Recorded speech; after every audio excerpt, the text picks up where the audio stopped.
Ça te gêne là? Non, c'est bon. Allez. Du coup, là, on démarre. Je me positionne au niveau de ma vue axiale. Donc, je vais aller sur cette zone où on a déjà des implants qui sont positionnés. Je vais le centrer au milieu, ici, de mon axe.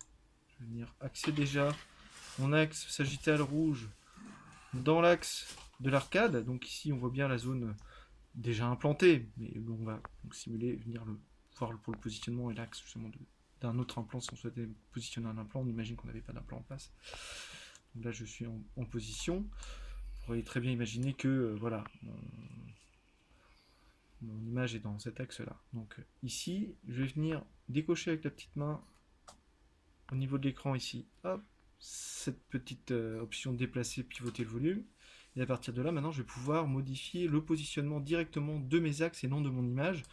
Je vais pouvoir modifier aussi l'inclinaison de mon axe coronal et l'axe dans lequel, mettons, je souhaite venir positionner un nouvel implant. Donc, on va imaginer qu'on veut positionner un implant ici, dans cet axe-là.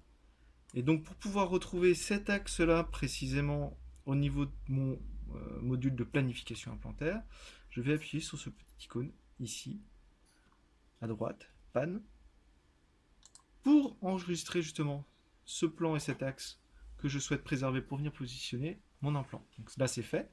Je vais aller dans le module implantaire.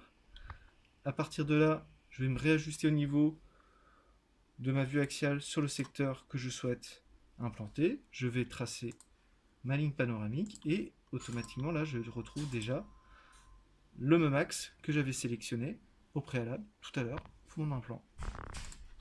Donc je vais me positionner sur le secteur et j'ai plus qu'à aller dans la bibliothèque, positionner mon implant, il se mettra dans l'axe que j'avais décidé au point de départ. Parfait.